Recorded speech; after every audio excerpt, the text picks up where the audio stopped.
Okay, so welcome back. I hope you all had a nice lunch. I'm Kelly Colvin. I teach French history and gender history here, and we have two very exciting speakers for our next panel.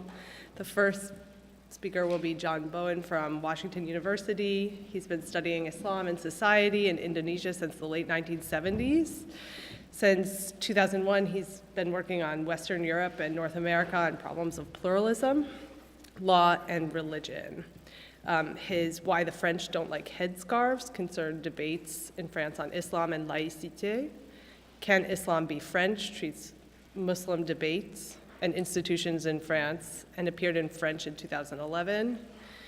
He has worked on an anthropology of Islam, blaming Islam, European states and their Muslim citizens, and his most recent work is on British Islam, which appeared in 2016. Professor Bowen has also served as a recurrent visiting professor at London School of Economics, and he writes regularly for the Boston Review. So thank you very much. Please join me in welcoming.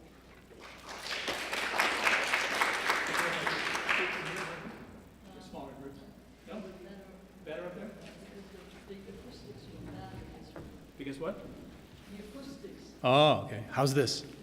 Wonderful. Okay. So this is a sort of a transition paper because I've just finished working on Britain. And I'm now starting a new project which is looking at the ways in which Muslims engage in ideas, exchanges, and practices regarding halal differently in 6 different countries, which I'm happy to talk about later. But so this is mainly on France, but then I want to introduce a contrasting case, for which I'll use the Netherlands, because contrasts often bring out important features of the case that we start with, the dog that didn't bark in the night sort of thing.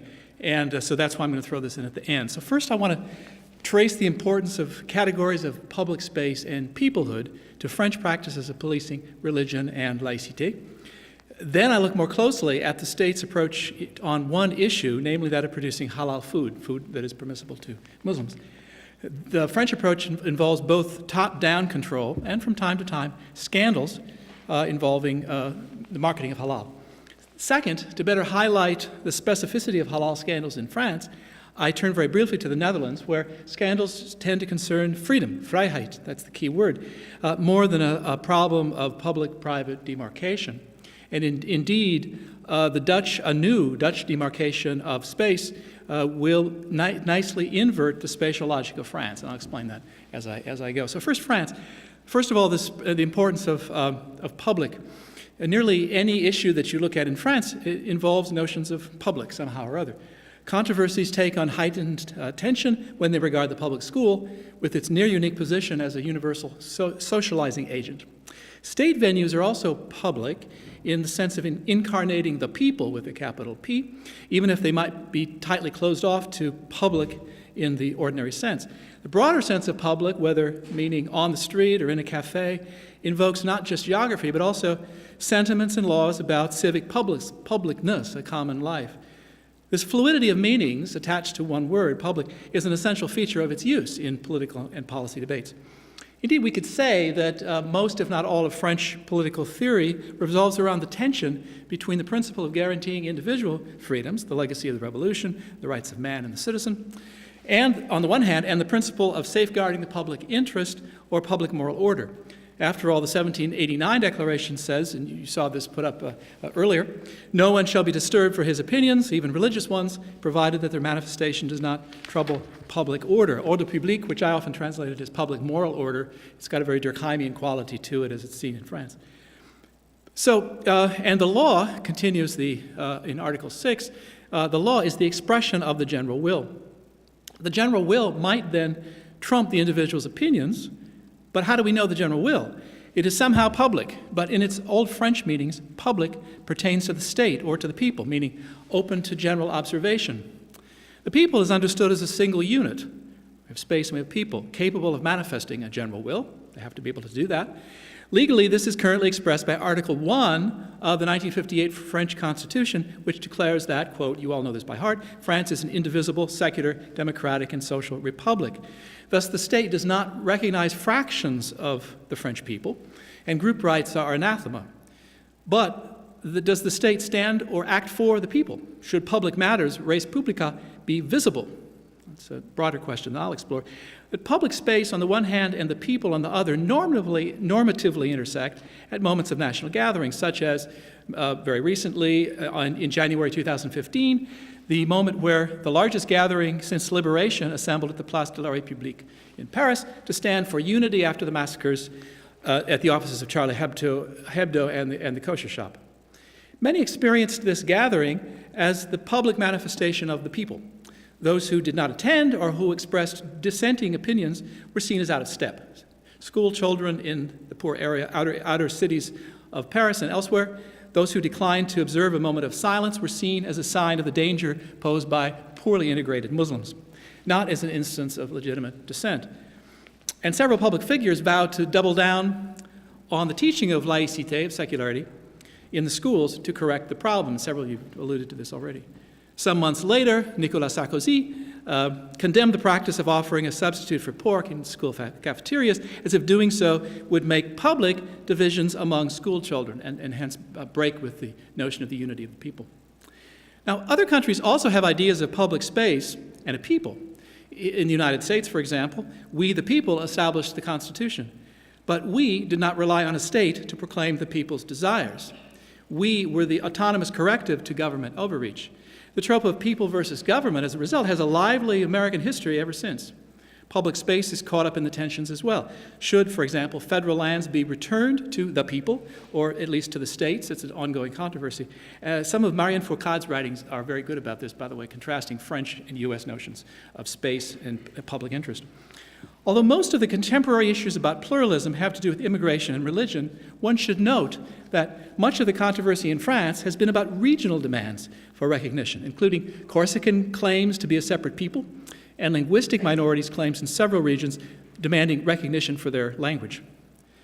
The indivisibility principle of the French Constitution is not so much about French territory, because overseas territories, and even Corsica, have been allowed certain juridical specificities. And of course, there's the way in which the colonial administration of Algeria depended on distinguishing between Muslims and Europeans.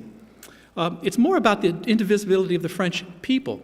Populations, on the other hand, can be distinguished by where they live or even by social characteristics. And Todd Shepard's really great book on decolonization analyzes this issue. Policing the boundaries of the religious is somewhat more specific, however. An old tradition of how to govern religions in France stems from the rather bloody king, nonetheless called Philippe le Bel. It reigned until 1314, who asserted his political control over the physical church, leaving doctrine to the Pope, and in particular demanded his right to tax the churches. Despite the sharp changes that occurred thereafter, the Edict of Nantes, 1598, allowing the practice of Protestantism, the Revolution of 1789, Napoleon's Concordat system in the 19th century, and the succession of empires and republics that you know as well as I do, this Gallican model of state recognition of the church has continued to shape French politics, down to President Nicolas Sarkozy's top-down efforts to control Muslims by creating a single national representative body. This is what I see as the essential continuity across this large time span. Across this span, the governance structure has remained one in which les cultes, organized religions, are controlled and in various ways supported by the state.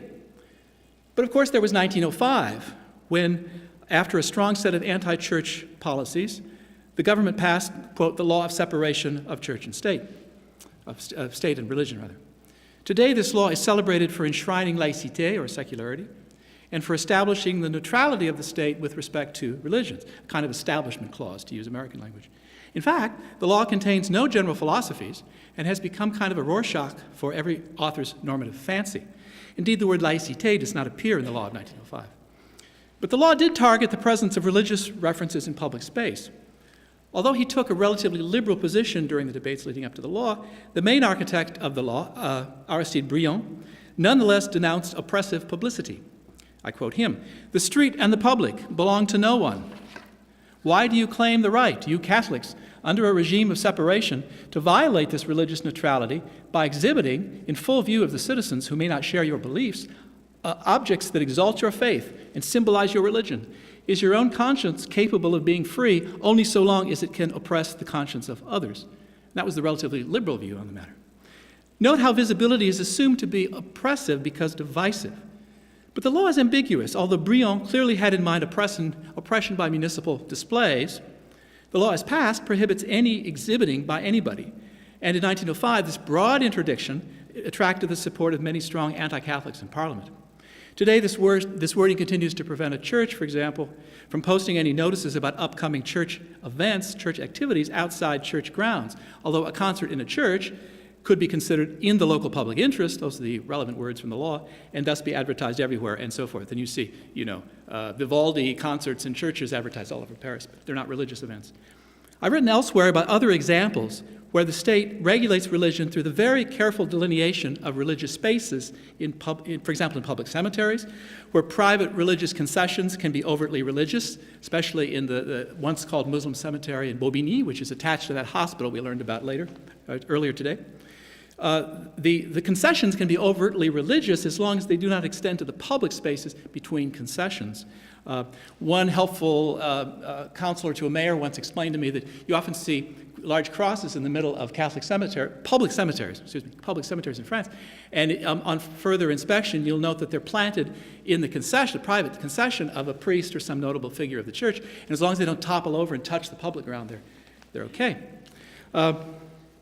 The anti-burqa law we've already discussed, which allows fully covering the face in the home, in one's automobile, and on any religious grounds, even those of religions other than your own. So a burqa-wearing woman can step out of her car onto the area in front of Notre Dame, and she's fine.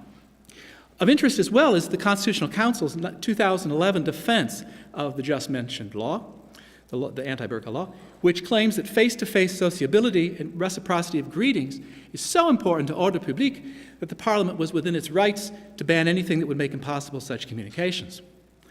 And when mosques regularly overflowed into the streets in the Goutte d'Or neighborhood of Paris in 2011, fueling Marine Le Pen's claim that Muslims were taking over French streets, representatives of the state and the city ordered the mosques closed and an alternative space used for subsequent Friday prayers. This is just to emphasize the strong top-down role in guarding public space that the state has always assumed. Now to halal. If the state seeks to secure an undifferentiated public space for citizens, where distinctions by race, religion, or something else, ethnicity, do not take on civic dimensions, things are quite different when the state sets out to control something that is overtly religious. So let me turn now to the relationships between the state, mosques, and the provision of halal foodstuffs, my current projects. And I will only speak of issues that rise regarding animals. Just a reminder, most of you don't need, the ritual slaughter of animals for Muslims must follow several rules. The animals must be healthy and pure. They must be conscious when killed to hear the Muslim slaughterer declare that he takes the animal's life in the name of God, and the blood must be entirely drained from the carcass. Only then is the food produced thereafter halal, as long as it is not contaminated downstream by other meats. Now, in a Muslim society, Muslim-majority society, such as where I work in Indonesia, but Morocco or other places, for centuries and centuries, people have simply killed animals for their needs. There has not been a fuss about inspection or rules because you just know how to do this. But worldwide trade and migrations to new lands have led Muslims to arrive at new solutions to ensure purity, ensure that people are following the rules when they slaughter. In France and elsewhere in Europe, putting meat on the Muslim table has become fairly difficult because following the proper procedures is more complex than in a Muslim-majority country, and because it's more difficult to assure customers that all proper procedures were followed. In France, the result is a series of licenses and inspections. The requirement of maintaining halal purity creates a demand for checking and licensing at 3 levels: licensing sacrificers, or slaughtermen, inspecting slaughterhouses, and certifying retail products as halal. Indeed, European and French laws require that religion-based slaughtermen be licensed because the way they work is contrary to regulations at the European level and require a special exemption. European law requires that animals be stunned before they are killed, but allows states to grant exemptions for religious practices. French law restates this rule and then specifies that if slaughtering animals in the manner required by religions violates the standard regulations, then it must be carried out by sacrificers licensed by the state. This part is French law. Moreover, the sacrifices themselves must take place in regulated slaughterhouses. And this is the situation in France, in Germany, and Holland, and some other places. There have been more or less successful moves to do away with this exemption. And I'll get back to the Dutch case. Thus, the state intervenes in the halal food chain in France on two levels, by licensing sacrificers and by licensing slaughterhouses. Controlling slaughterhouses falls mainly under the domain of public hygiene and is the responsibility of the préfet, the local representative of the state.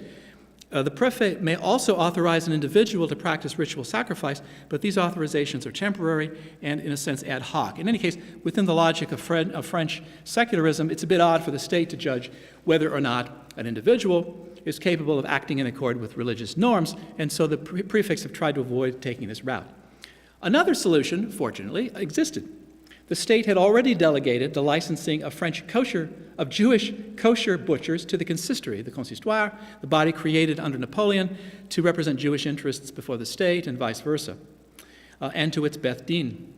In the early 1990s, when the state sought a solution to the Islamic licensing problem that would be more consistent with its own logic of secular governance, there was as yet no Islamic body equivalent to the Jewish body. So the state turned to the mosques. This is before the creation of the CFCM. In 1994, the French Minister of Agriculture authorized the Paris Mosque to issue licenses to sacrificers. The decree meant that the 587 Islamic sacrificers who had already been licensed by prefects would have to apply to the Paris Mosque and pay a new fee. People saw euro signs in their eyes at that point. Complaints about the monopoly granted to this mosque, controlled by Algeria, led the state in 1996 to empower the Lyon Mosque and the Mosque of Évry, the latter funded largely by Morocco, to issue licenses. They were seeking some sort of foreign support balance. It's always a matter of foreign affairs as much as domestic affairs. Left for private associations in this arrangement is the work of safeguarding the chain of purity from abattoir to butcher shop, with intermediate stops for carving the carcass and preparing packaged foods.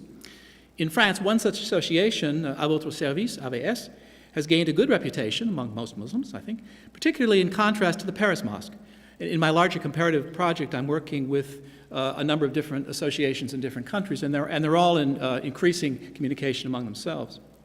AVS has maintained good ties with Muslim groups and are seen as reasonably trustworthy, as far as I've been able to tell, because reasonably pious. The individuals working at AVS are often their imams in mosques, etc. By contrast, the Paris Mosque has been at the center of scandals concerning corruption in its licensing, to the point that several years ago its director, Daou Boubacar, admitted that the very halal inspection service used by his mosque, the CFCVH, could not be trusted. In addition, to all this licensing, the various offices of the state and of municipalities have, for many years, experimented with various public-private mixes to produce sufficient quality of meat for the feast of sacrifice. Now to scandals. This sounds very collaborative, but in recent years, the same halal food shops and restaurants have come in for official abuse.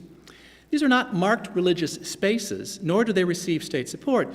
Nevertheless, some officials are quick to see an illegitimate exclusion and discrimination exercised by Muslims merely by not stocking non-halal foodstuffs in their shops. I'll give you some examples. In 2010, the Quick fast food chain dedicated 8 of its restaurants in Roubaix, a city near Lille with a large Muslim population, to serve only halal hamburgers and other food, but the halal hamburger quickly became the symbol of the case. The mayor of the city accused Quick of discrimination and made a complaint to the courts. This was a difficult case for politicians in that it was very unclear which norms or laws the shops were violating. Fadila Amara, you've seen her in Mayanti's presentation. Was it Mayanti's presentation? We saw a slide of her. I'm not forgetting. They're so seamlessly joined up, these presentations. But by that point, she had become the state secretary for urban affairs, but also a crusader against communalism. She defended Quick at the beginning, saying there was no state involvement and it was up to the consumer to make a decision to eat there or not. But the mayor of Roubaix objected to the fact that halal was all that they offered. A group of 7 deputies to Parliament, all on the right end of the UMP, the center-right party of the time, denounced Quick for, quote, imposing on all clients halal food without the possibility of choice, which they added was, quote, contrary to the laïcité of French society, and, quote, a step toward the balkanization and ghettoization of our society. Le Monde noted that there seemed to be large numbers of non-Muslims as well as Muslims in this establishment. However, they determined this fact. Didn't know if they asked everybody. Did a sighting of beers or something. This was not an isolated experiment. Kentucky Fried Chicken and Flashburger also had opened all halal shops, and there are, of course, many shops that have always been halal, most memorably the McHalal Burger. Some of you may have had a McHalal Burger. It's not bad. It seemed to be media attention that polarized the matter and made it into an affair, a scandal. In 2009, in fact, the same mayor that we just mentioned had applauded the plans to open a halal quick. But of interest here in all these exchanges and debates is that the mainstream repertoire of slogans, the terms laïcité, ghettoization, and communalism, communautarisme, were ready to hand for those who wished, for whatever motives, to do battle. These three terms and ideas all have to do with public space and its boundaries, or the absence of boundaries. A halal shop in this line of thinking creates ghetto walls where they did not exist before, and by its specificity erects signs of religious difference in what had previously been religiously unmarked space. The matter was not entirely new. 8 years earlier, the same arguments grew out of the opening of a Franprix convenience store in a neighborhood of Évry. The shop sold, where one of those three mosques is, you may remember. The shop sold no alcohol or pork products. The mayor, Manuel Valls, we've heard a lot about him today, later to be interior minister and then prime minister and then a failed candidate for victory in the primaries, menaced the proprietor with police intervention. This was legally an empty threat if he did not reconvert the shop to, quote, normal functioning, meaning stocking it with beer and sausages. That's what it meant. Again, the argument was that a halal-only shop sent a signal that non-Muslims should leave the neighborhood, and would mean that, quote, this is quoting Valls, the neighborhood will become a ghetto. Although some commentators noted that there was a Parisian Franprix that served only kosher food, and had the much maligned halal shops sold only organic food, there would have been no scandal. And although the mayor's efforts to close the shop were blocked by the courts, the brothers who had opened it threw in the towel quite soon after the scandal erupted. Ironically, and on a different topic, Valls said later on that, quote, the state does not bother with dietary rules of the French. Nor did these scandals go away. In 2016, last year, the mayor of Colombes, northwest of Paris, ordered a good price mini-market to either sell alcohol and pork or be forced to shut down. The pretext was that the shop's lessor was supposed to provide, quote, alimentation générale, general food, but more revealing was the statement by the mayor's chief of staff that, quote, we want a social mix. We don't want any area that's only Muslim or any area where there are no Muslims. Close quote. Of those interviewed in the street, pursuant to this article, some defended the shop's manager for taking stock of local demand. So others took the mayor's side. So now we have 3 points on the halal chain where the French state adopts an interventionist stance. Attacking a lack of mixity, usually spoken of as communalism. At the retail end, that's one. The second is creating annual points of sale and delivery for the massive strain on the system occasioned by the Eid al-Adha, the Feast of Sacrifice. And third, creating a top-down infrastructure of validation that works via the 3 semi-official mosques. And often discussed, including right now, but not yet enacted, as a plan to tax halal sacrifice to support Islamic activities. As in so many domains, then, the French state here is separate but never too far away from religious affairs. Let me turn to the Netherlands now. The Netherlands shares a number of things with France. For the moment, both states provide derogations to EU requirements regarding stunning before killing. In both, far-right politicians, you know who they are, have been successful in translating criticisms of Islam and of Muslims into electoral support. And March 15th is the day we'll find out how well Geert Wilders has done. Both play on themes of nativism and populism. They both call on the state to set standards for consumers, but are reluctant to regulate religious values. So they're, in some sense, both secularist states. But the sensibilities are not the same in the two countries. Let me say something about Dutch society, where in the late 19th century, religious and other segments of Dutch society agreed to leave each other alone in daily life and let segment leaders work things out at the national level. This acceptance of verzuilingen, pillarization or segmentation, was seen as preferable for the continuing conflict across segments. During the period of post-war immigration, Dutch leaders dealt with new ethnic communities in somewhat the same way. This is what states usually do. They draw from their bag of tricks what worked last time. And Dutch leaders were setting out less to build a multicultural society, although that's how it was retrospectively imagined, than to deal with new ethnic groups following a practical model that was ready to hand, the way they dealt with other religious defined groups before. But this model already was not working that well, and after a series of political bombshells, in particular the murder of Pim Fortuyn in 2002 and the murder of Theo van Gogh in 2004, an anti-elite and anti-Islam far-right party, led by Geert Wilders, called for returning to, quote, Dutch values, which are said to include gender equality and tolerance of all sexual orientations. Generally, the scandals around Muslims in the Netherlands mainly concern the matter of freedom, vrijheid. Islam is condemned for subjugating women and for not accepting all sexual orientations. And many of you even know this video that all applicants for long-stay visas were supposed to see, which included a portion with two men kissing. The idea, if you don't like this, don't bother to come to our country. One reads frequently in Dutch papers of how Muslim leaders commit a weigeren. Weigeren is refusing, rejecting, pushing away. This is what Muslim leaders do. For example, most famously in the last few years, not shaking hands with women. That's a sign of refusing to join in with a Dutch society which is characterized by an egalitarian form of sociability. There was a famous incident where a Muslim leader refused to shake hands with Rita Verdonk, the Minister for Integration and Immigration, and she was one of the ministers with whom we particularly not want to do this, because she was very intolerant of this sort of thing. The incident was played up widely in the press as one more incident of Muslims refusing to accept the equality of men and women. There was a meeting a few days later of the minister with a number of Muslim leaders, including the guy who had refused to shake hands before. So they got together and came up with an idea where the majority of them were fine shaking her hand, but they said, well, we'll form a line and we'll shake her hand, but the two people who don't want to shake her hands, they'll just keep going to the back of the line. So she'll think she's through shaking hands, and there will not have been an incident, and indeed it worked. There were no refusals. They just kept shuffling them backwards. Vrijheid, liberty, continues to be celebrated. Last year, the second annual Pim Fortuyn Prize, remember the person, he was assassinated and he was a champion of sexual liberty. This was seen as an anti-elite, but also anti-Muslim.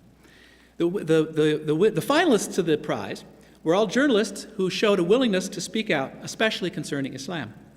I asked one Dutch sociologist about this fact that the winners were of that sort, and she said, well, there's been a very rapid and recent shift of the rather narrow spectrum in the Netherlands of how people should talk and write in public forums.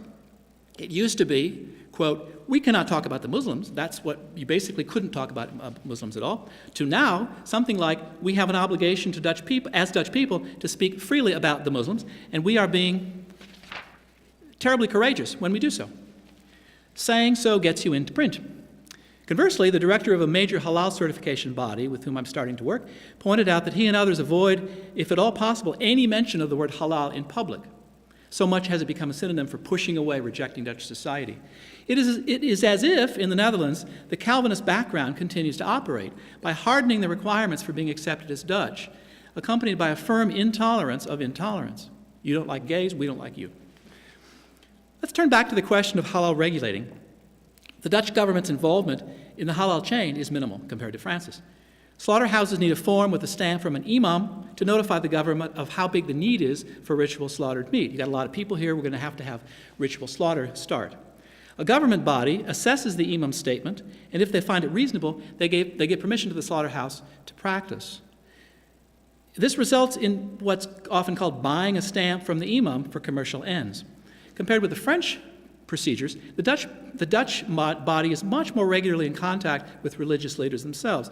And this corresponds to the older Verzuilinge model. We have this new community, we'll deal with them state to community leader. There are, as in France, a number of inspection services, all private bodies, mainly oriented towards the export market. Dutch halal scandals, they have them there too, reflect two anxieties.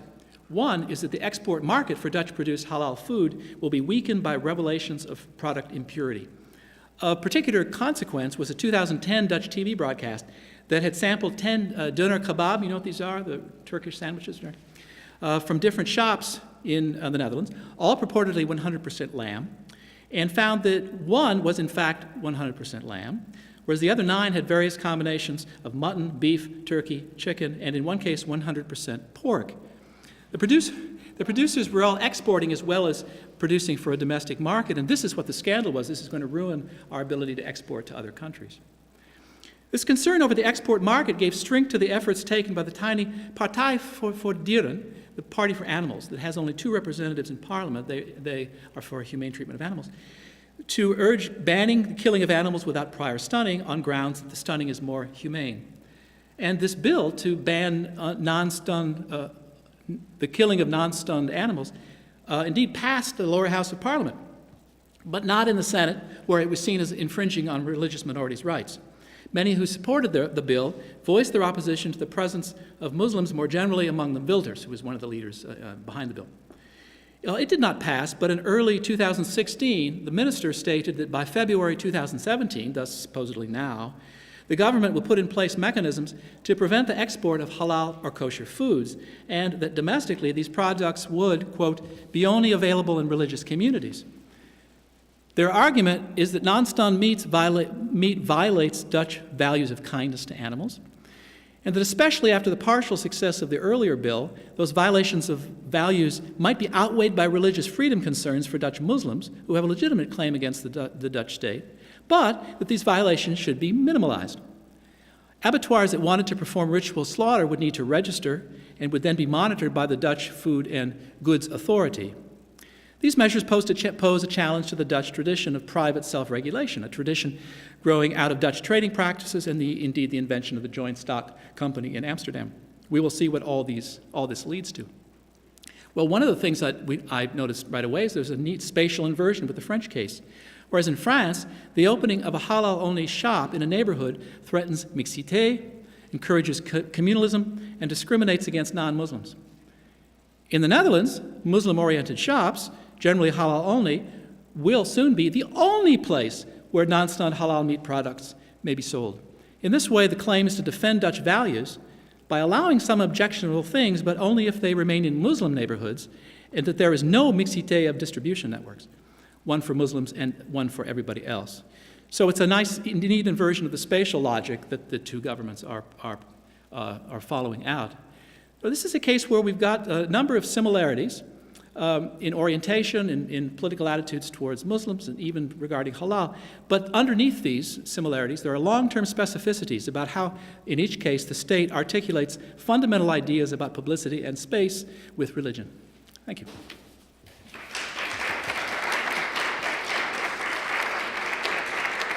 All right, so first of all, I'd like to thank you all for being here because on such a gorgeous day. I mean, you know, it's remarkable that, and it's, I think, really it speaks to the quality of the presentations we've heard today.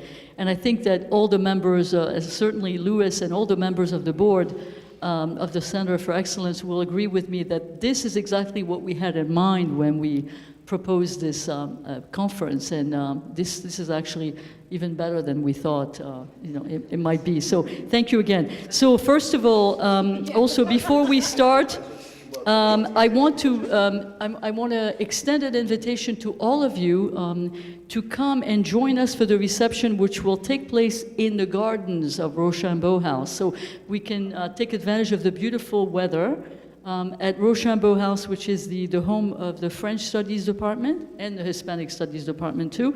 So at 84 Prospect, for those of you who don't know where it is, you can just follow us.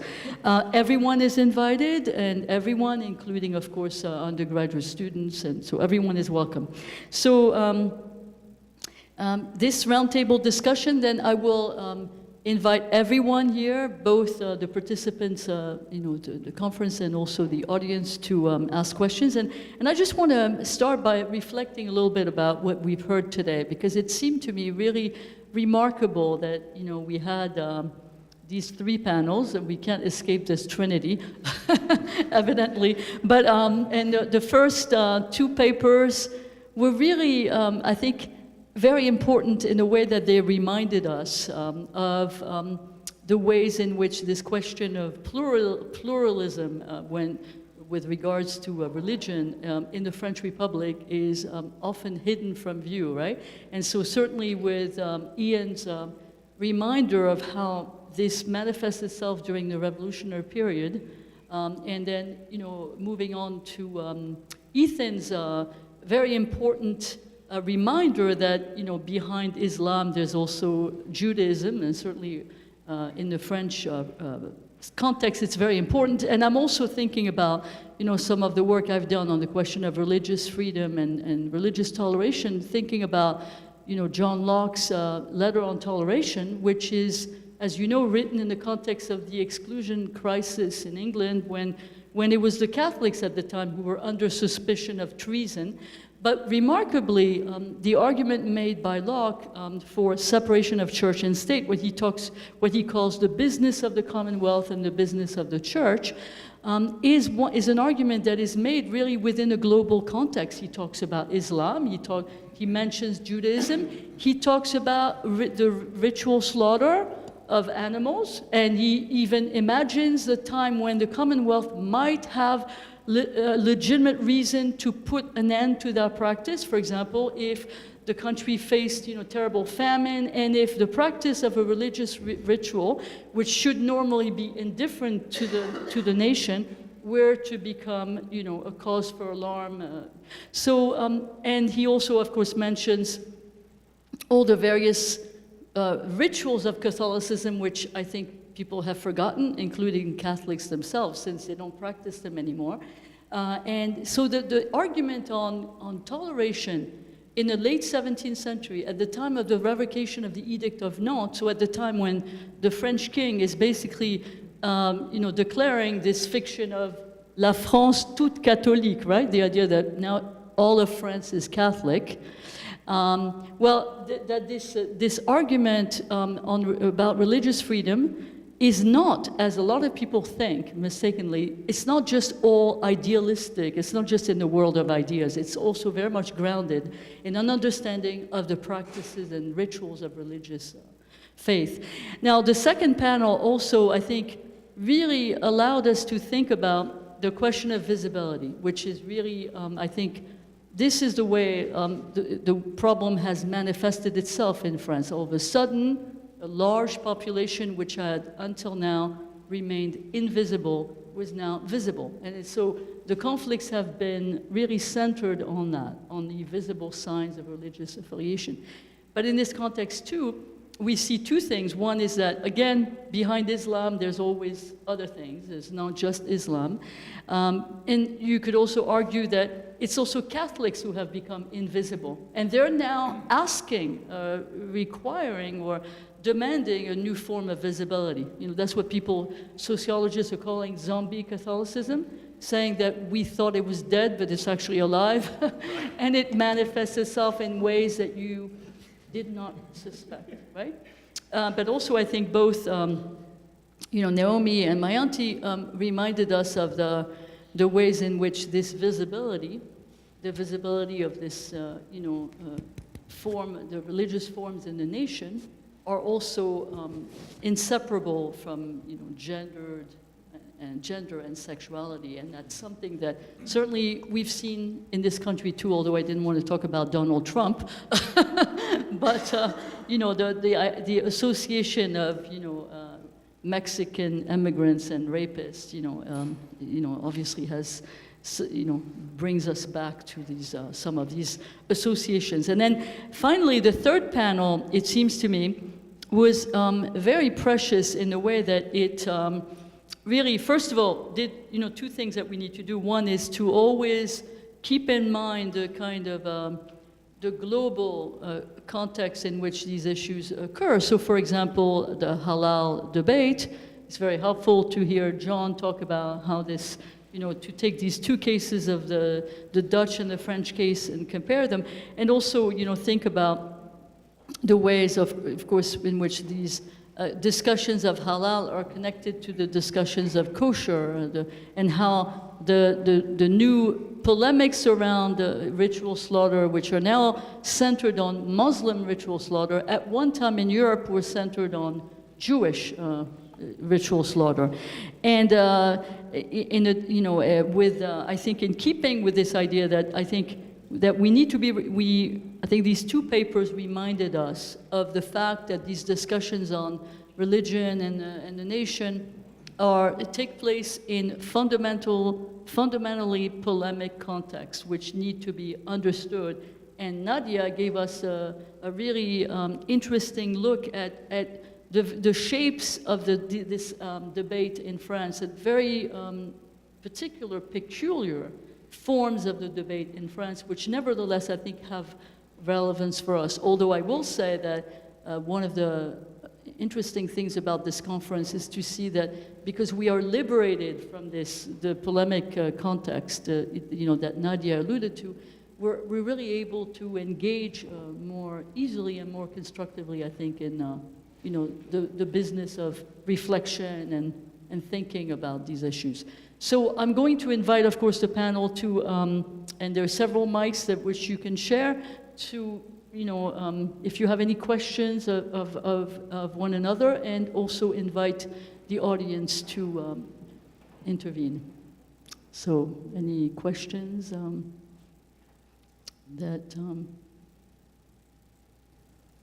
or anybody, Ethan, did you? No.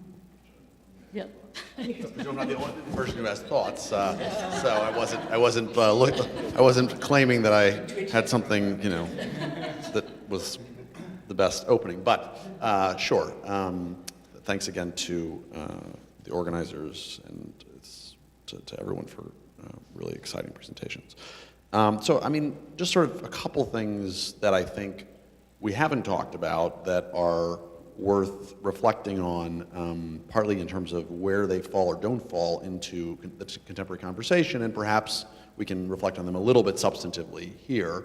One is that, of course, as you were actually just sort of alluding to, and as a couple people have alluded to earlier, the predominant locus for anti-clericalism and secularist thought in much of French history has been anti-Catholicism, right? And so, you know, we're now in a conversation that's really focused on Muslims, sometimes to a lesser extent Jews, and we do have this kind of interesting Catholic rebellion from certain quarters against secularism going on in France today. But I think it's worth sort of trying to think through a genealogy that we haven't thought through, also to think through comparisons more. There's this really good book by Ari Yaskovich called The Modernity of Others, which is about Jewish anti-Catholicism in 19th century France and Germany, and he tries to start to do a little bit of that, thinking about genealogies and comparison. But at any rate, I think, you know, that's, of course, a secularism that became very wedded to liberalism in some ways, in a way that was more fraught because it was part of a whole sort of, you know, Kulturkampf in 19th century France, and it was against a majority religion. And the question is, how does that change when it's with minorities? The other point that that just struck me is that, you know, none of us are talking about Muslims and how Muslims as actors, I shouldn't say not at all, but for the most part, we're talking about Muslims as being acted upon. We're not talking about Muslims as agents. And it's just something that I think I find myself increasingly dissatisfied with that sort of aspect of where the conversation is, partly because I think we're in a moment where if we're not saying things about what Muslims have to say and what Muslims think, then many of the people who are saying those things are doing so in irresponsible and uninformed but immensely influential ways. And so, and in many of our cases, it's a language issue. If we should be reading sources in Arabic, which many of us don't, myself included. But I think it's just something that we need to be thinking about how to try to approach it. I know it has its own pitfalls, and I know that there are people who think that non-Muslims shouldn't be speaking about Muslims. I don't myself think that argument really holds, because I think in terms of analogies, we don't really buy the idea that someone from outside the culture can't speak about the culture. But at any rate, I just want us to reflect a little bit maybe upon the fact that, we are all sort of speaking about how Muslims are acted upon, framed, represented, treated, and very little about how Muslims themselves respond or articulate. Could I pick? Do we need these actually? Yes. Okay. I mean, you have a good voice, but this All right. room is terrible. Okay, for the recording, yeah. I think even that's I can say in my auntie's case, in my case, that's an artifact of the way the conference was set up and the Islam Laïcité in France thing. We both actually work more on Muslims' ideas and practices in terms of creating institutions and figuring out what piety is and stuff. It's really just because this was more of a French studies conference and not an Islamic studies that I think we went the way we Well, did. to some degree, that's true for me too, because I Yeah. wrote a lot about Muslim actors in my book. But so okay, fair enough. So the question is, should a conversation about Islam and laïcité also have more Muslim Sure, speech? sure, of course it could. Can I add just one other thing which is the category, the religious category that probably gets touched on the least in this event, but in other similar events, are the Protestants. And I have a friend, Jean Bobéro, some of you know his work, but we've become very close over the years. And he wrote his thesis on his ancestors, who in the middle of France ran basically illegal Protestant churches. We have this notion, I think some of us, if we haven't looked into it, that so after Napoleon, Protestants were fine. They just, the Protestant churches were all okay, and the issues really had to do with other faiths. But in fact, it was only 2 versions of Protestantism that were sanctioned by the state, and the others were not supposed to be practicing. It's then a fascinating history. I don't think most people know very much about this, and he's not published this himself. There'd be a dance between various local Protestant pastors whose congregations weren't in the right denomination, and the local prefect, who would close his eyes or not, and from time to time impose the required fine, just so the prefect wouldn't be find himself out of a job for not enforcing the law. But it's been curiously played down. In some sense, Protestants are never talked about very much. Jospin was a Protestant, and he couldn't really succeed because he wouldn't have a mistress. He didn't like cows well enough. This sort of thing. But it's more in the form of jokes. But these days, so we've got, maybe this could be an extension of your activities for the future here. Can I just add that Jean Bobéro, for those who don't know, is a person who's been arguing that laïcité in France is really a tradition of increasing freedom. So he talks about, in particular, how exactly what, the conflicts that existed between the Catholics and the Catholic Church and politicians, during the period when the laws of the separation of church and state was occurring, when sometimes the clergy would not shake the hands of the mistress of a politician, right? And he talks about how in French cemeteries until then, you had, if you were not Catholic or if you had committed a crime against Catholicism, you were buried in this kind of the square for the sinners.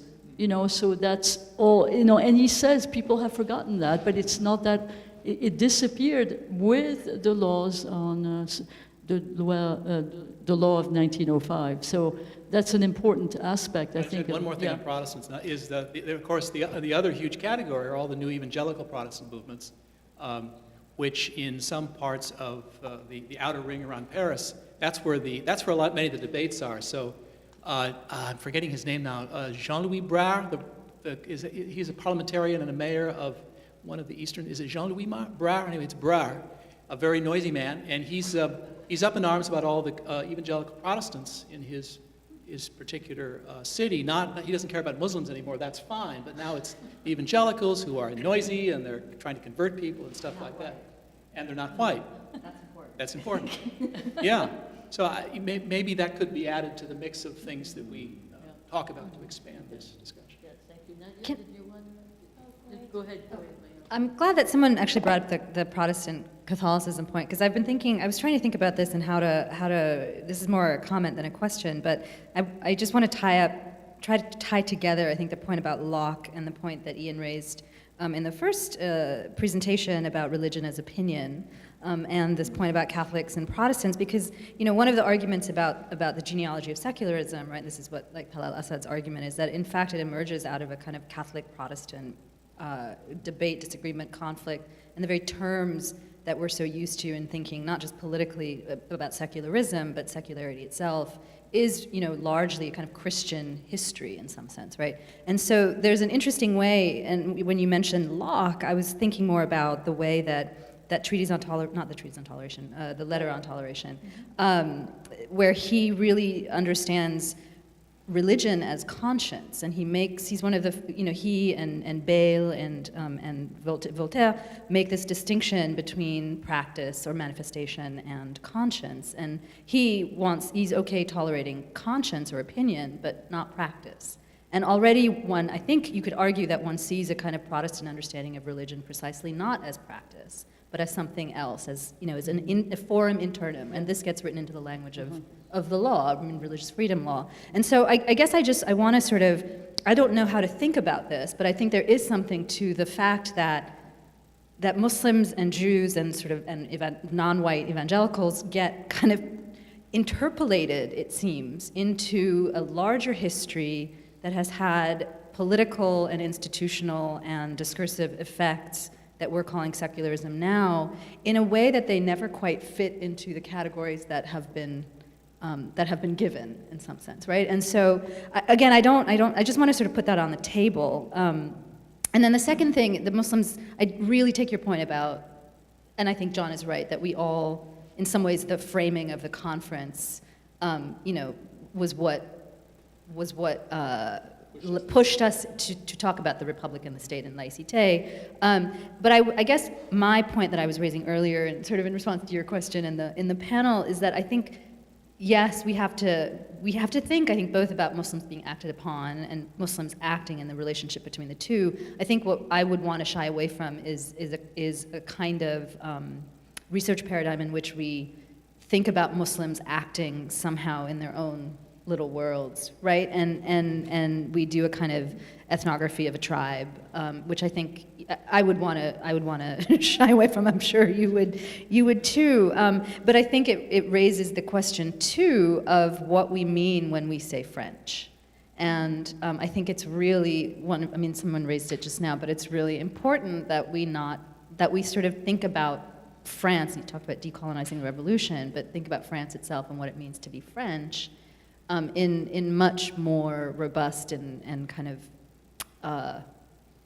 I don't want to say inclusive, but in a way that actually might explode what we usually mean when we say French.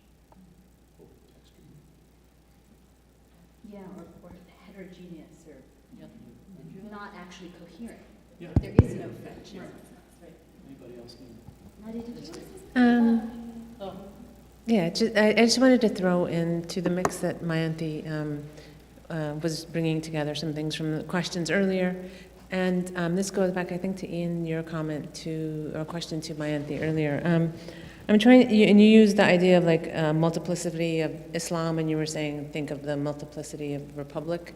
And so along the lines that Mayanti's comment just now, I'm thinking, how is it that not only expanding the idea of what is the French, in the title of the workshop is Islam and the French, is how important would it be or appropriate for us to look at the appropriateness and incommensurabilities of seeing like Muslims are to Islam as citizens are to the Republic, that sort of analogy, right? So when you're saying the multiplicities of Islam, instead of saying multiplicities of Islam, is it more appropriate to say Muslims or not appropriate? Is it more appropriate instead of saying multiplicities of the Republic? Because for me, the way that I understand not only the Republic in France, but in the States and other places, there's a very particular way that they're enunciating themselves, right? And there's different ways, and then citizens do different things, right? So that's why I'm saying the analogy, and is that appropriate in the ways that we spell out the appropriateness of that analogy and the incommensurabilities of saying Muslims are to Islam as citizens are to the Republic? Because it's also incommensurable with Islamic theological ideas of what it means and who you are a citizen of or to, right? So I just wanted to throw that in because I thought it was. Yeah, it's interesting. I mean, I don't want to, please, I want to invite the panel, but we didn't say Muslims and France. We said Islam and the French. And I think that's important. Yeah.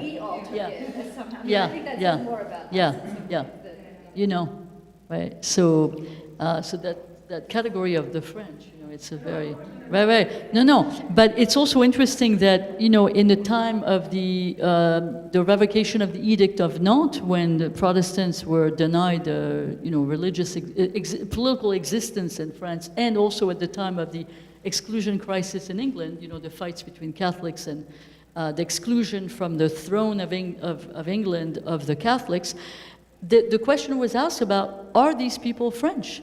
Right? So they're Protestant, they leave France, so are they French? And a century later, when the king is leading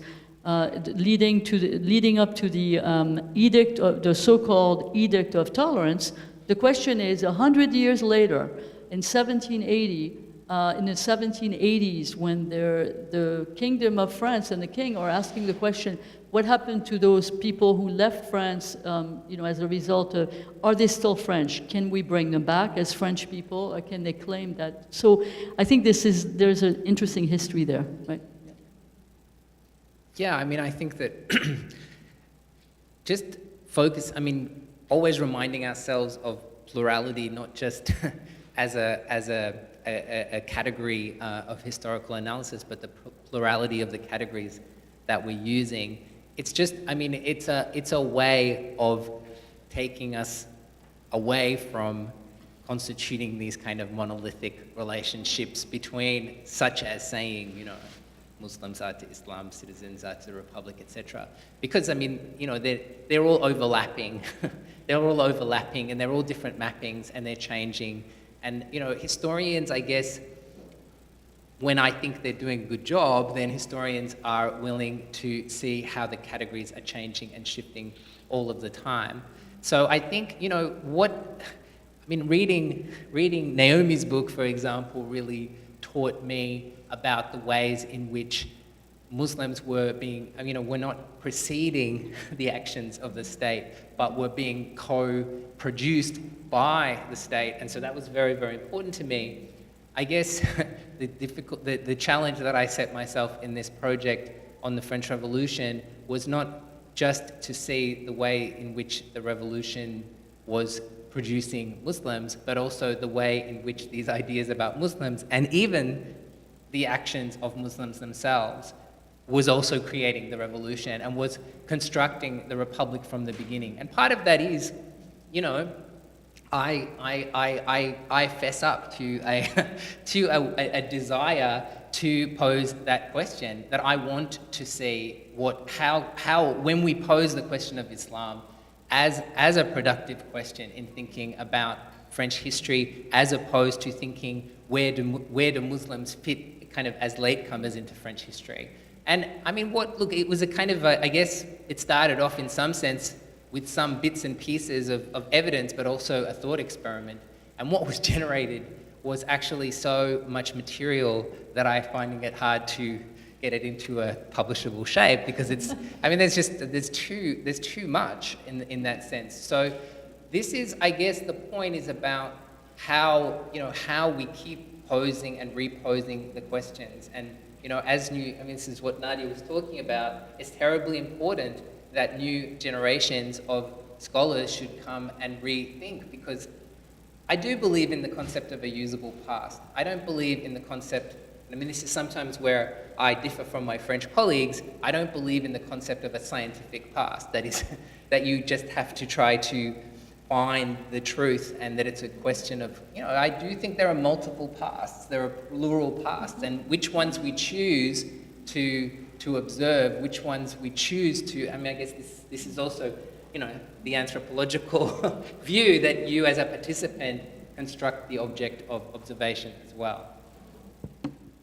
Yeah, it's interesting that you're bringing up the Arab Spring. We haven't spoken about it, and it has kind of disappeared from view, right? Both in Europe and also in the U.S., because there was a lot of talk on it, and there it's interesting to see that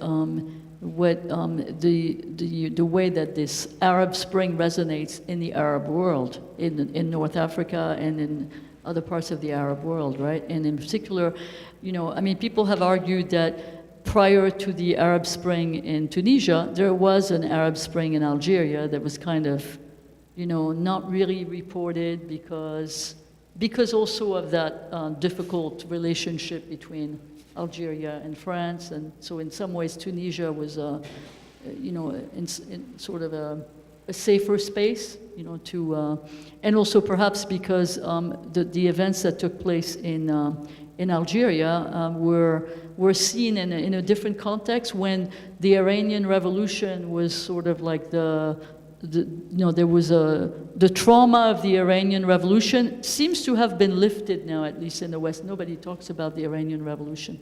But for a while, it was like any time you had any kind of, movement of, liberation, or people were afraid that you were going to have a new Iran, a new space where, Islam could, yield the results of. So I don't know if you have any, if the panel has any thoughts on the Arab Spring, or certainly yes? Well, look, I guess what I would say is that, the Arab Spring had an enormous impact on the way in which I viewed the French Revolution, in the sense of, I visited Tunis just in May of 2011, and people talking to me, and we don't often get. I was in Florence with Nadia at the same time at that moment, and experiencing it already from Italy, which is is considerably closer than Australia or the United States, but then going to Tunis and just the sense of possibility was just so overwhelming. The way people spoke to me, it changed. The historiography of the French Revolution was really stuck in the kind of 1980s and 1990s, the sense that, revolution didn't lead anywhere, and that everything, the end of history, kind of ridiculous Francis Fukuyama idea, etc. And then, history came back in 2001 with September 11th, but it wasn't it wasn't this kind of revolutionary history. It was this kind of shock that everybody didn't really know what to do with. But suddenly there was this extraordinary wave of possibility, and it did liberate ideas for me about thinking about the revolution more generally. At the same time, the situation at the moment seems so much on the edge of crisis, and I fear so much, to be honest, for the rise of something slouching towards Bethlehem to be born, some terrible kind of cataclysm that it's kind of overshadowed that. But I don't think that historically, I do think that this was still a foundational event for me in terms of conceiving what, not only modern history, but thinking back to, but I just didn't want to ask, some people in France were saying, oh, this is the Arab world 1789. But my insistence was, no, the Arab world had a 1789 in 1789, and is now having a 2011, not 200 years, like in delay, so.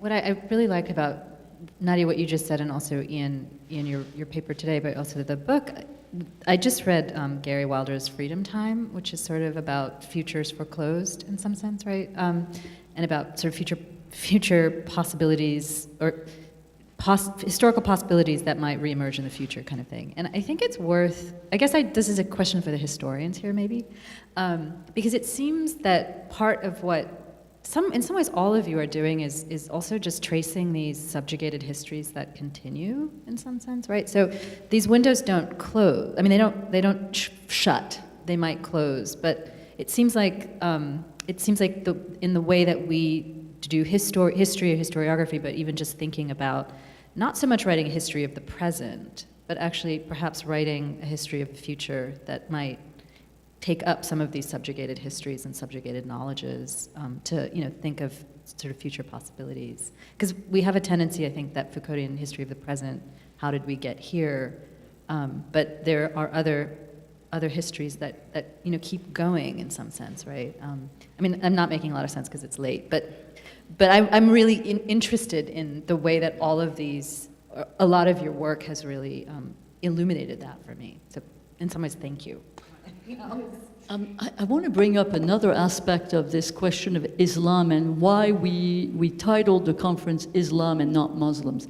and that is the Islamic intellectual and philosophical tradition, which no one is talking about now, but one of the issues of this with the French and Europe had to do with the question of admission into the European Union, which now has been off the table. But there was a time when there were heated discussion on whether or not Turkey would be admitted to the European Union, whether perhaps in the future countries like Morocco and Tunisia might be admitted, and this led to intense polemics. Again, seems to have been forgotten. Nevertheless, I think there is an issue that's still on the table here.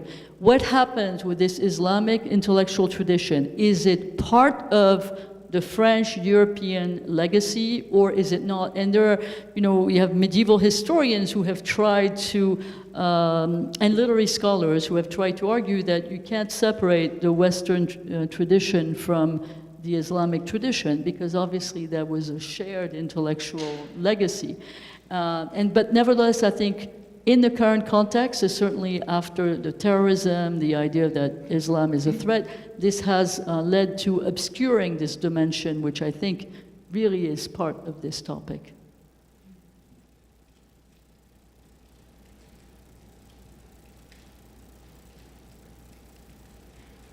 Yes.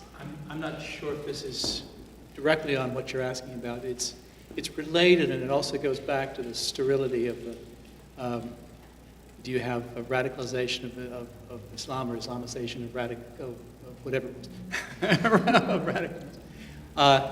It strikes me as unfortunate that in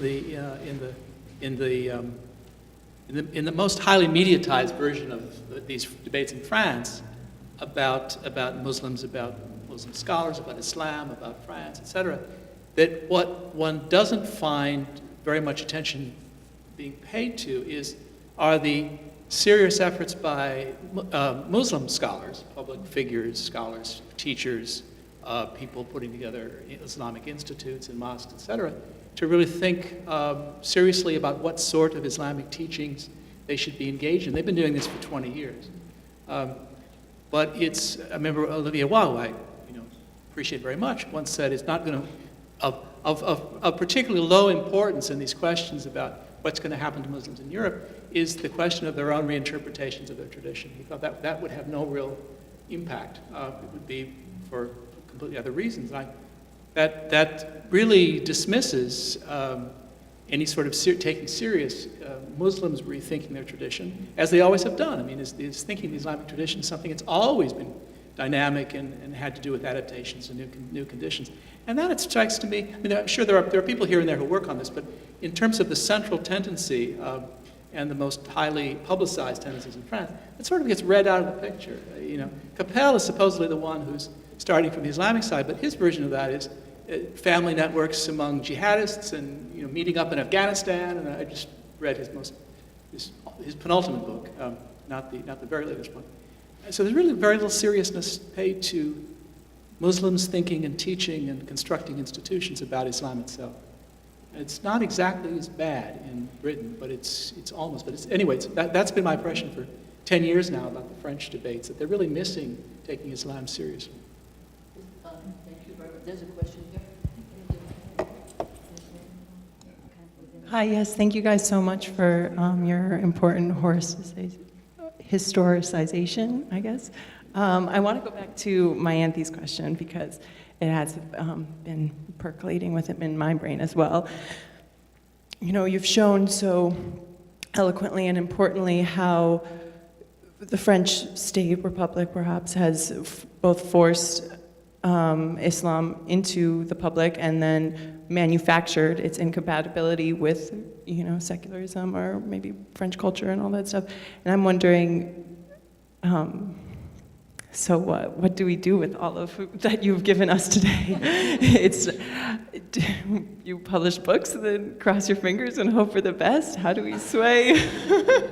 How do we sway popular opinion? How do we make policy change? I don't know. The panel members will have an answer, but what's important, though, is I think that we're able to have these kinds of this research, this scholarship, this knowledge, and this reflection in a context when it doesn't really occur in other places. So in some ways, it would be good to translate all this great scholarship into policy making, but and we hope that this research will influence policymakers, but that's in an ideal world. In the meantime, it seems to me that something is needed, certainly in the French context, to combat what Nadia was describing, a situation where now there's such a polarized debate that now it leads immediately to insults and name calling, and you see it on the web, and and it's part also of the alternative fact thing where people invent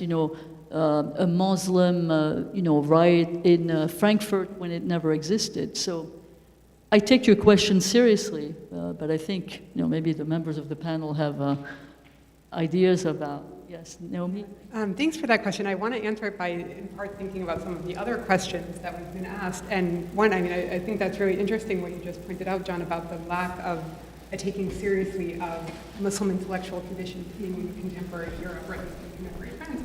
And I won't speak for the anthropologists, you can speak for yourselves. But I think that in history, at least for people who work on the late 19th and 20th century, so much of this conversation comes out of colonial history from the 90s and early 2000s, and I think we're coming out of that now, maybe. But work like Ian's, which is trying to think about relationships between France and the Arab world in a very different context. I think that's not informed by the kind of futures that do happen as opposed to the futures that don't. In some ways, your work is about these suppressed histories that my auntie is mentioning. Those are ways of beginning to get out of the problem that you're talking about, where when we're so focused on a colonial history and a colonial lens, we're not paying attention, at least historians are, to the contemporary thought and construction of Muslim practices going on in France. And I think historians are definitely guilty of that. But what can we do?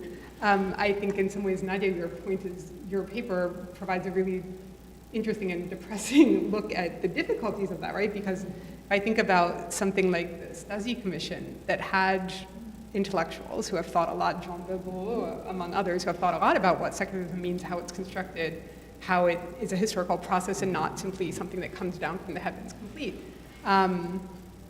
What was the result of that? It was the so-called Headscarf Law of 2004. So it's, I think it's very complicated and dangerous isn't the word I want to use to think about, but the relationship between policy and historians or ethnographers is and just to add to the Stasi Commission made some really concrete proposals which were very reasonable and were not followed.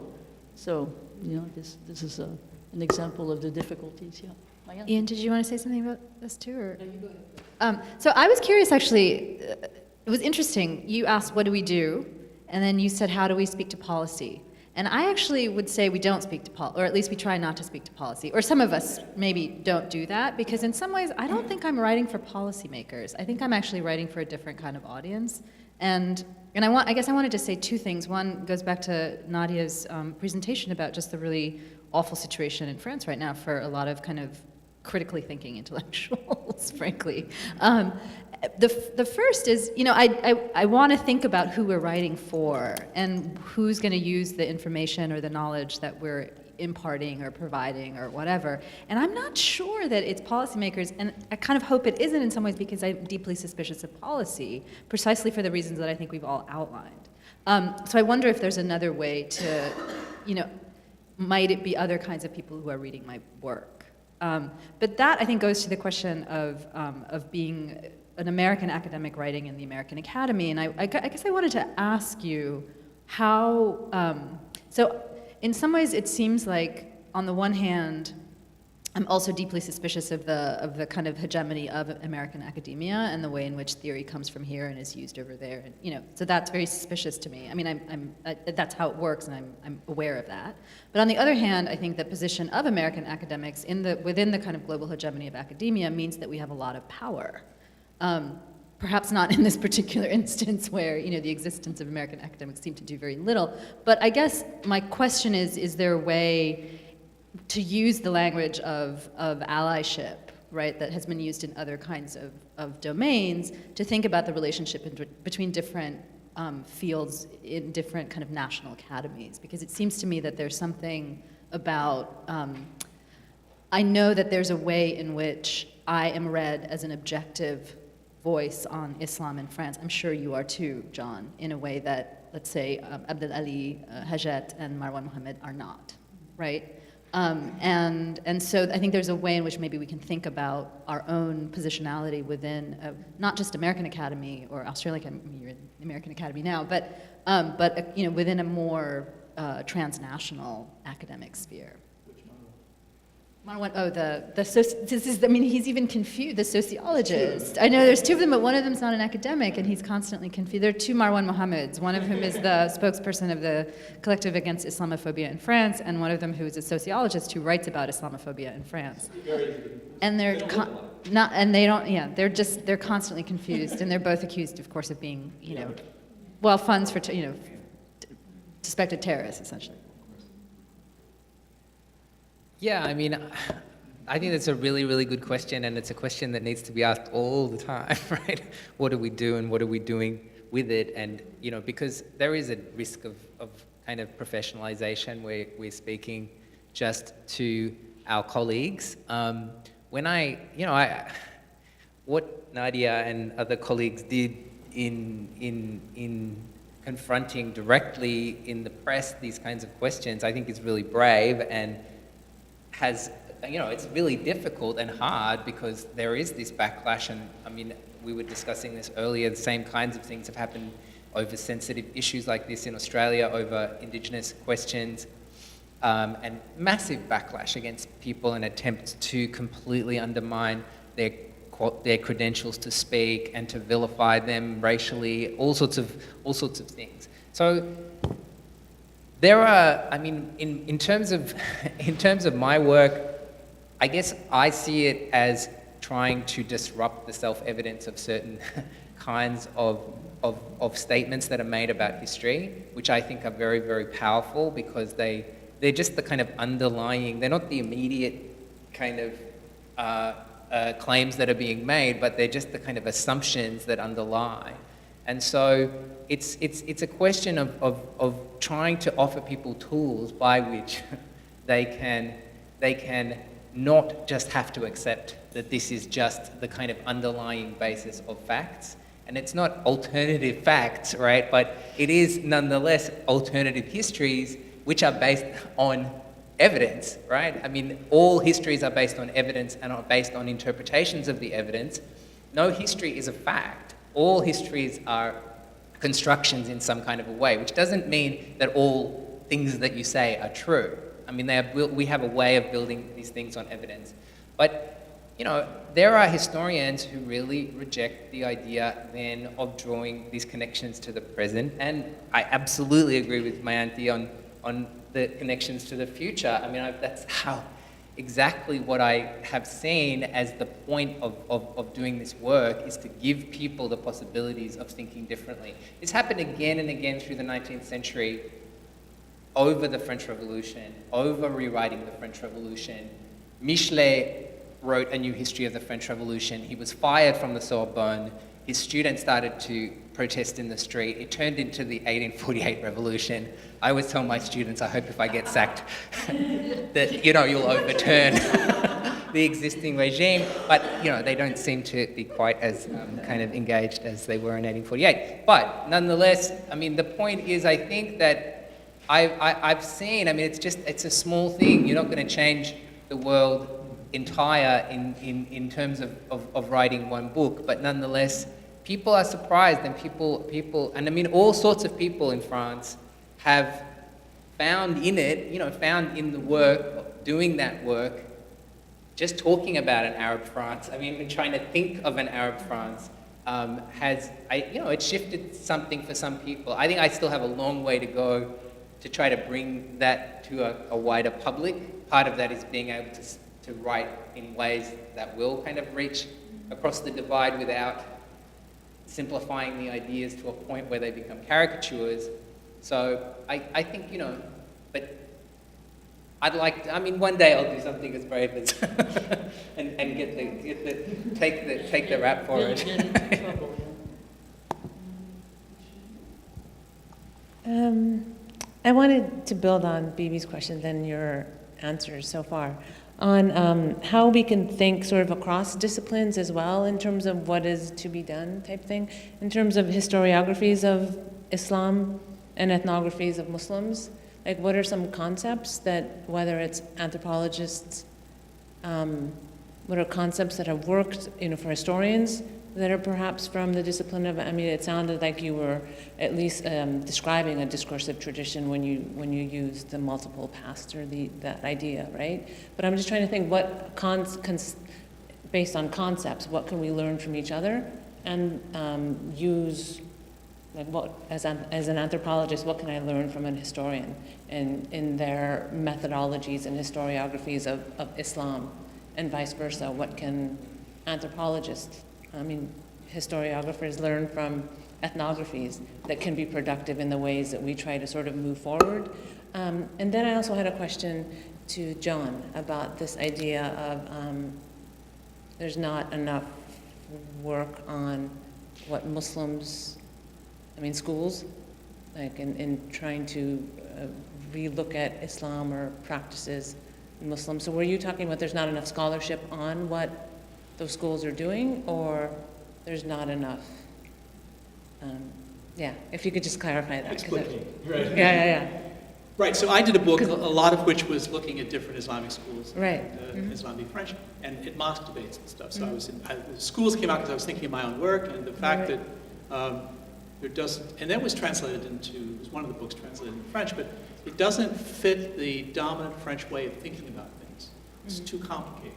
It's because it was looking at serious Islamic teachers saying, well, what do we do about the issues of Asbab al-Nuzul, the conditions of revelation, of Quran? How do we work that out in a place like France? And students and professors are engaged in a serious debate about these issues, which are directly relevant for thinking about what do you do as a Muslim woman or man in France, right?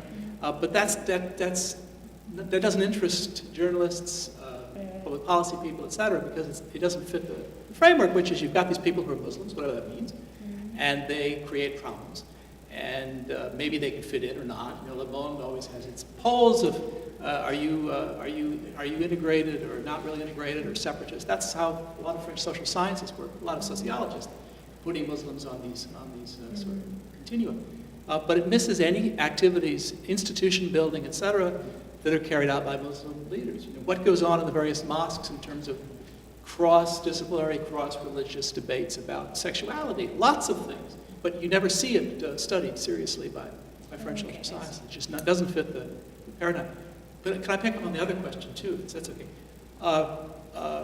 Which was about what we do. Yeah. So and how we learn across disciplines. So I think it's often small things. For me, I guess if I had to, what I've been trying to do in an extremely small way, and I don't know that it has any effect on anything, although I do get pieces in Le Monde sometimes or other places, is to be kind of a positive deconstructionist. So to be very specific, and a lot of this has been working with Jean Baudereau because we see eye to eye on this, criticizing uses of the term laïcité which pretend that it's a thing. It's a trans-historical thing. As opposed to a continually, a constructed, a legal construct that then becomes a normative and highly ideological construct. It's not, the word doesn't show up in the law of 1905. You just keep saying that again and again. It's important because people think that laïcité was invented by Henri IV, and then it was replicated in the law of 1905 and blah, blah, which is all nonsense.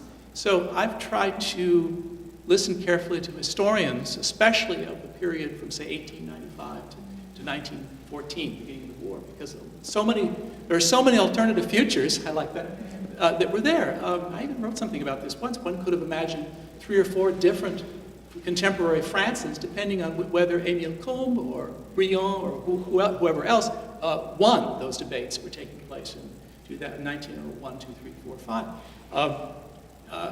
And you ask French people what's in the law of 1905, they have no idea. They think it's about all these things that it isn't. It's mostly about just dealing with property, with church property. It's very practical and documented. So in a very small way, I've seen, and again, I don't know if these have any effects, but so in my case, it's taking current stupid things said about laïcité and trying to work with historians or learn from them. In my case, it's been largely Jean Paul Biro, to try to construct a little bit closer to the facts. We can't just make everything up about what was happening at the very beginning of the 20th century. Then, if I could just ask, so part two of this would be in terms of, so that's in, public writings maybe, is that I often sit on National Research Agency panels. I'm on one this year, for example, for funding research. And so, I can bring us outside skeptical perspective sometimes. And sometimes the outsider is safer and better off than the insider because we're less suspected of being in the game. We don't really have any particular, we're not a priori assumed to have any particular druthers for French policy. And I like to think that I play a positive role in insisting that really stupid projects based on, again, some ideological notions don't get funded, and other ones which are trying to uncover something more of the confusion and the pluralism and the heterogeneity of social life do get funded. So these are very small things, but I don't think we don't have that much power. But we can sometimes have little effects. Well, you're right to comment on the level of ignorance on the one hand. If ignorance as lack of knowledge is one thing, but in the Platonic term, the Socratic term, that's fine. But the misinformation, the kind of the blatant lies that one reads,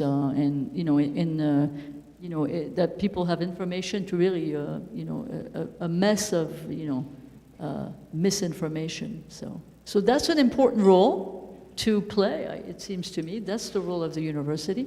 I wanted to pick up on something that John said both about the schooling question, because I think, and this goes back to what I was thinking about earlier about why French writing on Islam seems to center on certain kinds of questions. And I was part of an ERC funded, the EU's research funding projects on Islam and interwar Europe. That was the project's name. Islam and interwar Europe.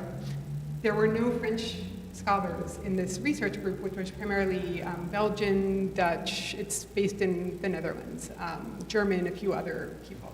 And they are all doing really complicated work on exactly those kinds of questions that you're talking about, not in the contemporary moment, but in the 1930s and 40s, kind of transnational networks of Muslim thinkers who are living and working in Europe, including in France, although French scholars aren't working on those people, and all over the Middle East and North Africa.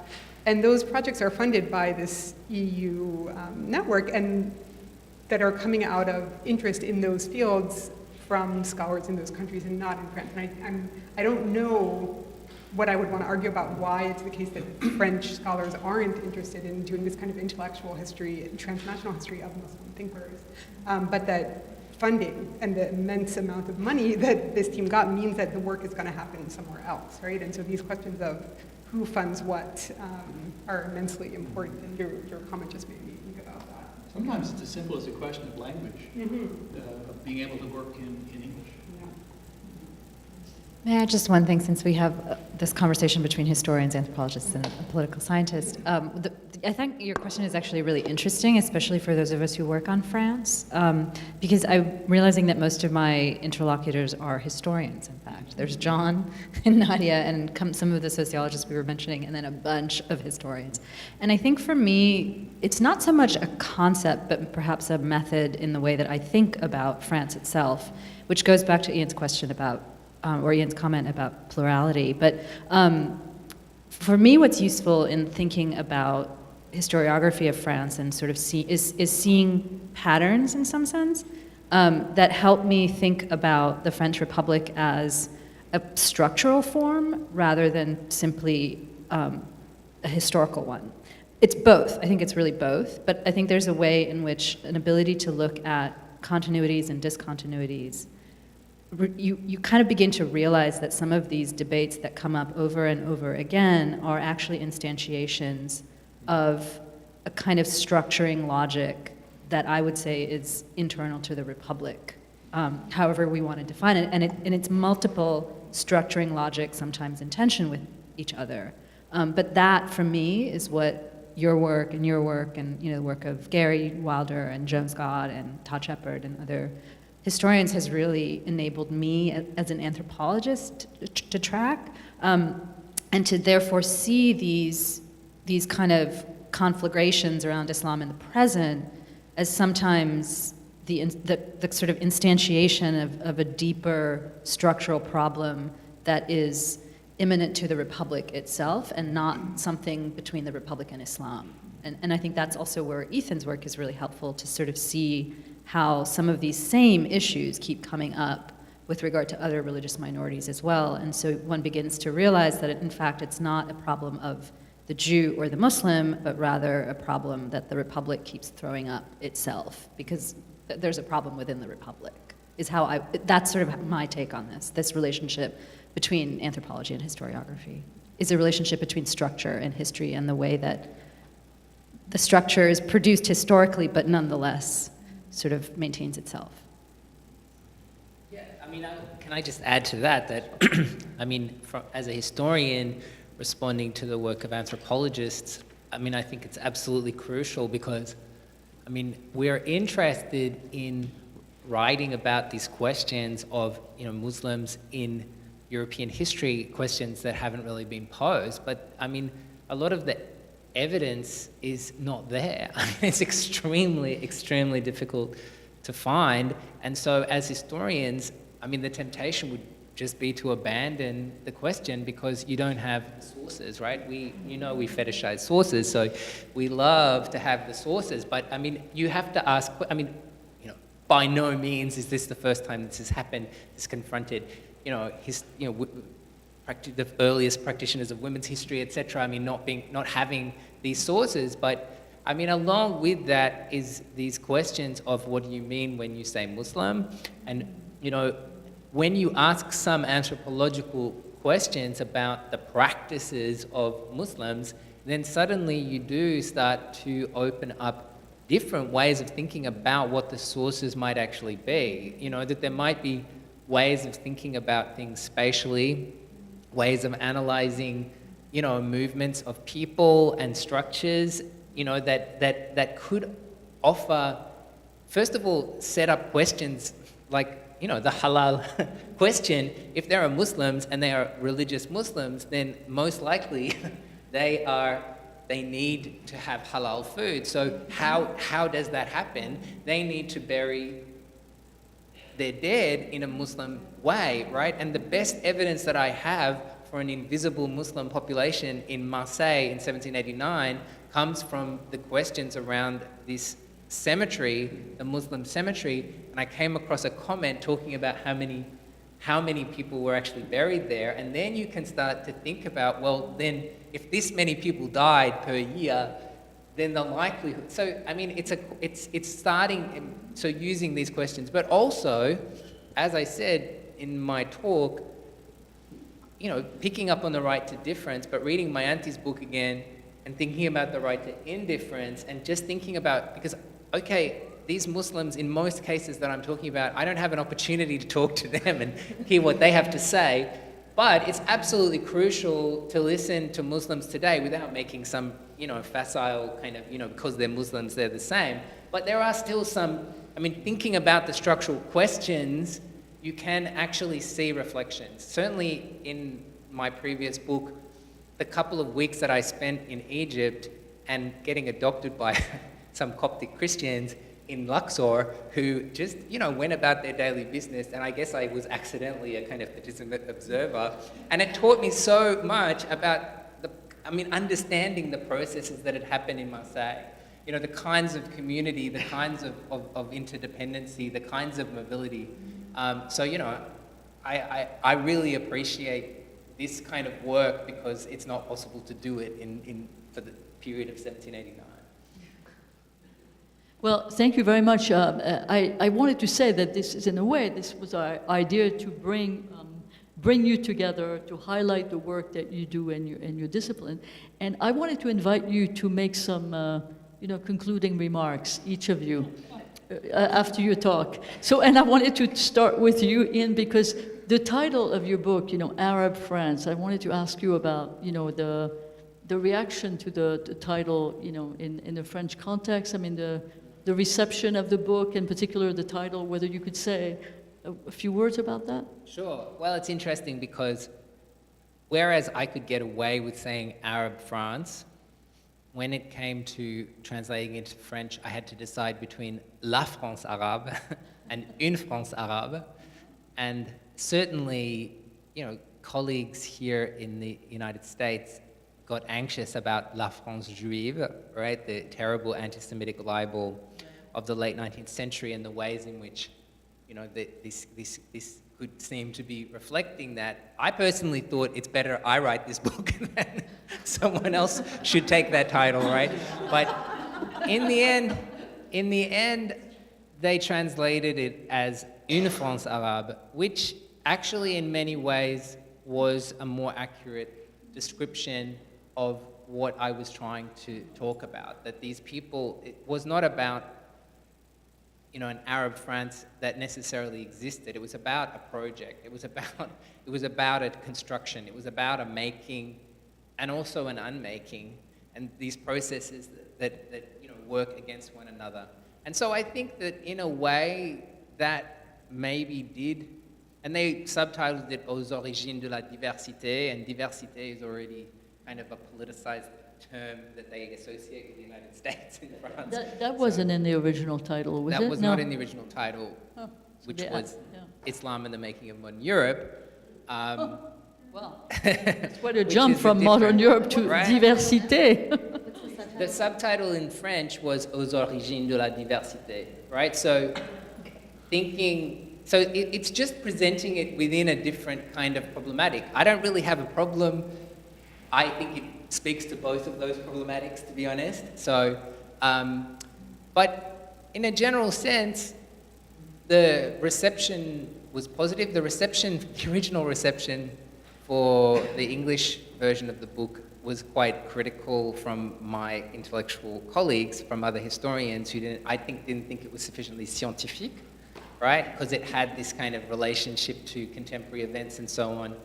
And so I wrote a postface, which probably nobody has noticed, in Une France arabe, really attacking this conception of scientificity, which I think is a bit fraudulent, but and insisting on the history, the way that Foucault thinks about history, which was quite influential on the way that I think. But in general, I think that the reception has been good from people, including professeurs de lycée who came up to me after the Rendezvous de l'Histoire saying, "Thank you, this is really helpful to us," because it was starting for some people at least to kind of unblock a sense of kind of what a journalist at Le Canard Enchaîné said to me was this feeling of enormous disempowerment after the riots of 2005 and the way that they were framed.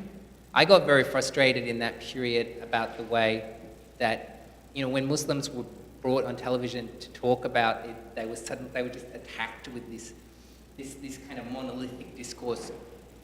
Will you tell those people to go home? Will you do this? Now it's, will you denounce terrorism? Will you do this? I mean, not actually listening to what people had to say. So, if it contributed to that, and hopefully this new book will go even further and be more provocative, and maybe I'll be denounced in the newspapers this time, if you're lucky.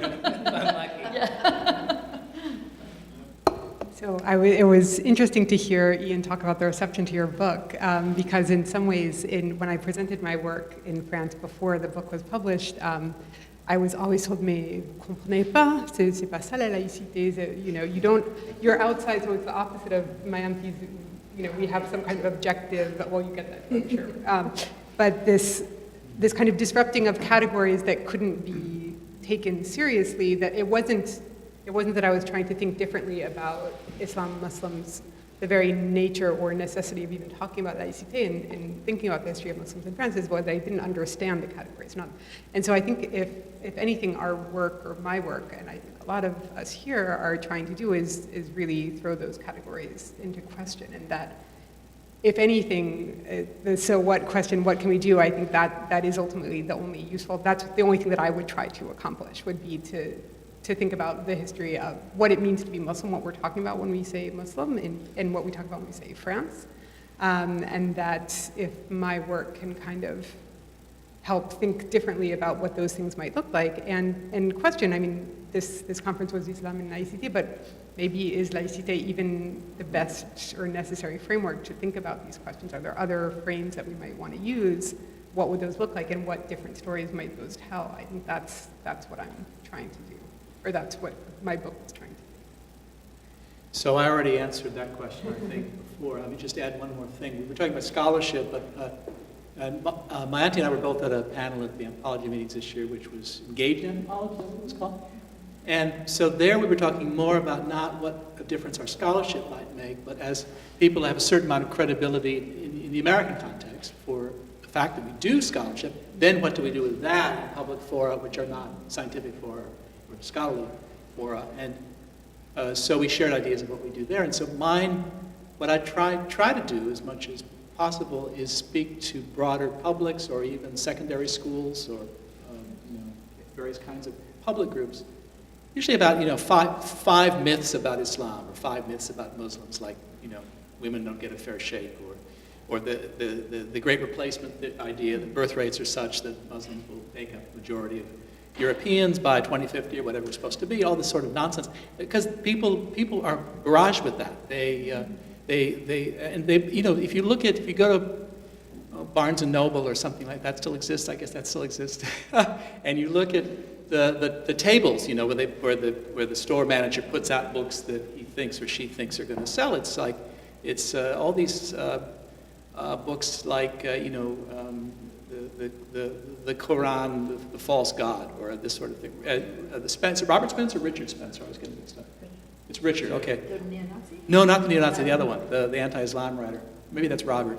We get a lot. Bruce Bauer is another one.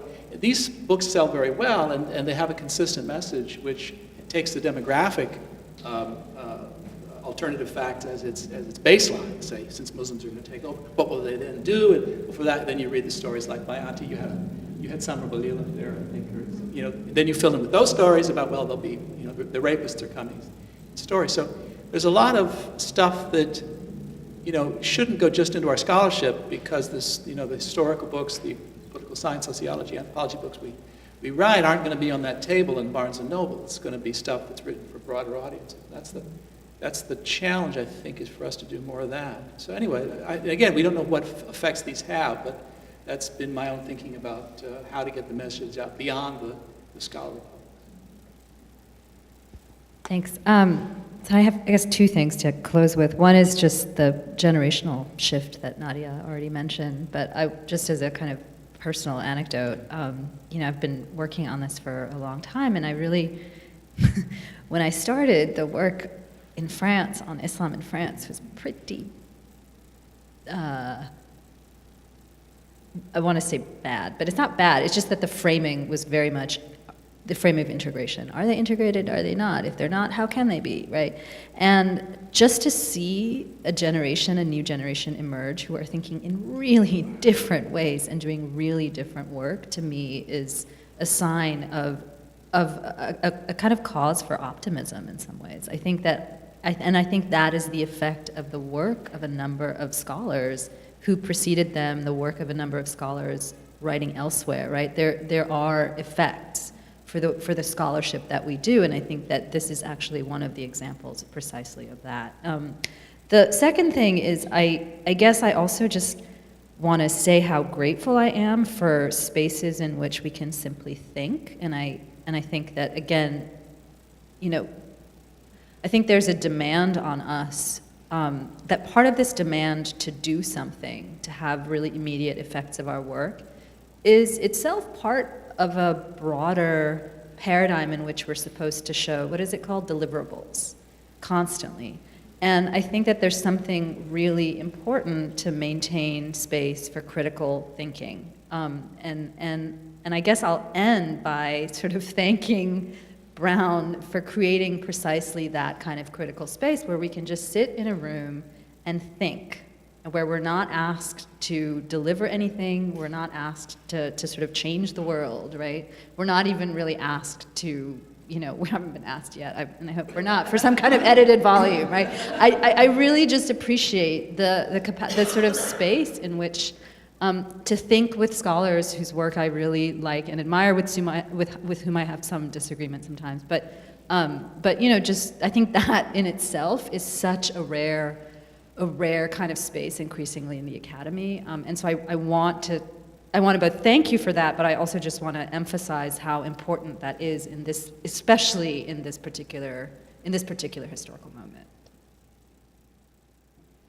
Well, we want to thank you all for really a wonderful conference and for coming to Brown to share with us your reflections, your thoughts, and for really doing what we were hoping to do with this conference. I'd like to invite Louis Seifert as the chair of French Studies to give the closing remark and invite us to Rochambeau. But first, thank you to our panel. Thank you very much. And we'll invite you again. We hope you come back. Yes. And we will, I think, because what do we do next? We're academics, so there's a new project that, obviously in the making here. So thank you again. And Louis? I would just like to thank you again. This has been extremely stimulating, and as Lolita has already said, it really answered all of our greatest hopes and actually exceeded them. So there are questions that we will continue to reflect on and to think about. And I am very happy to see students here as well as faculty colleagues. So with that, I think we can go on over to Rochambeau House. It starts right now, yes. Thank you. Thank you all. Thank you.